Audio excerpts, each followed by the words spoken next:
கோவில்பட்டியில் நாம் தமிழர் கட்சி ஒருங்கிணைப்பாளர் சீமான் பரப்புரை மேற்கொண்டு வருகிறார். நேரலை காட்சிகளை பார்க்கலாம்.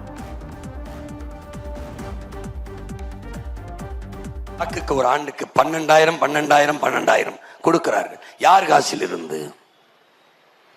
மக்கள் காசில் இருந்து, மக்களின் வரியில் இருந்து அரசு காசை எடுத்து தன்னுடைய வாக்கை உறுதி செய்கிற கட்சி ஆட்சிகள் இது. இதை எப்படி கற்றறிந்த சமூகம், ஒரு அறிவு சமூகம் எப்படி இதை ஏற்கிறது? எப்படி ஏற்கிறது? இத்தனை ஆண்டுகளில் என்ன மாற்றத்தை கண்டீர்கள்? என்ன வளம் இல்லை? இங்கே என்ன வளம் இல்லை? நெல் விளையல, கரும்பு விளையல, வாழை விளையல, தென்னை வரல, பனை வரல, கம்பு சோளம் வரகு திணை குதிராவளி எதுவும் விளையல, ஆடு மாடு இங்க வளரல. ஏன் வறுமை இருக்கு? ஏன் இருக்கு? ஏன் கையேந்திர? உனக்கு பொங்கலுக்கு கொடுத்தார்களே அரிசி, கொடுத்தார்களே வெல்லம், எங்கிருந்து வாங்கி வந்தார்கள்? குஜராத்திலே நீ விளைய வச்ச நெல்லை வீதியில் போட்டு முளைக்க வைத்தவன் ஏன் குஜராத்தில் போய் வாங்கி வந்தான்? உன்ட கரும்பு இல்ல, நீ வெள்ளம் காய்ச்சல, ஏன் அந்த வெள்ளத்தை வாங்கி உனக்கு கொடுக்கல? ஏன் கொடுக்கல? அதை அரசு கொள்முதல் செய்யல.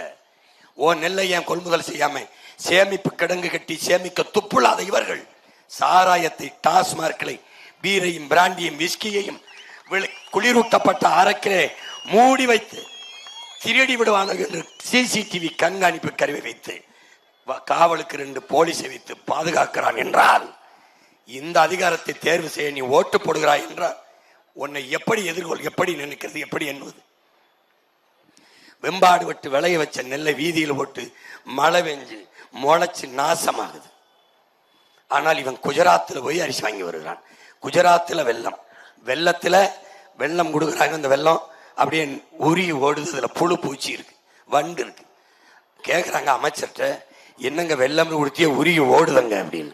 நீங்கள் எப்படி பார்த்தாலும் பயன்படுத்தும் போது அதை உருக்கித்தானே பயன்படுத்துவீங்க, அதனால நாங்கள் முன்கூட்டியே உருக்கி கொடுத்துறோம் அப்படின்னு. எப்படிப்பட்ட ஆட்சியை நிறுவ நீ இந்த வெயிலில் நிற்கிறாய்? உன் மகன் வெயிலில் கத்தி கொண்டிருக்கிறேன். 60 ஆண்டுகளாக போட்டு என்ன சாதித்தாய்? அரையங்களும் உன் வாழ்க்கை நிலை. தமிழ்நாடு தேர்வாணையத்தில் தேர்வு எழுதி 70 லட்சம் பேர் வேலை இல்லாமல் நிற்கிறான். ஆனால் இவன் இலவசத்தில் வாரி வாரி இறக்கிறான். இலவசத்தில் இழக்கிற பணத்தை வைத்து ஒரு வேலை வாய்ப்பை உருவாக்கி நிலையான வருவாயை பெறுவதற்கு அவனுக்கு வாய்ப்பு எடுத்து கொடுப்பதான தலைவன். எங்கே அப்படிப்பட்ட தலைவன்? எங்கே உருவானான்? எங்கே உருவானான்? எங்கே?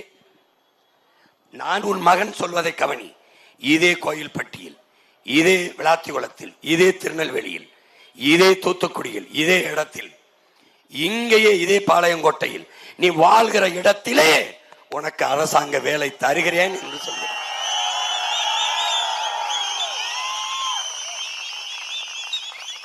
நீ அவன் டோக்கனுக்கு 8,000 தர்றாங்கிறத நம்புற, அவன் 10,000 தர்றாங்கிற நம்புற, ஃப்ரிட்ஜ் தர்றாங்கிறத நம்புற, தாலிக்கு ஒரு பவன் தங்கம் தர்றாங்கிறத நம்புற, 2,000 தர்றாங்கிறத நம்புற, 2,500 தர்றாங்கிற நம்புற. ஆனால் நான் வீட்டுக்கு வீடு ஒரு ஹெலிகாப்டர் தரேன்னு சொல்றேன். நம்பு ஒரு தரம் நம்பு.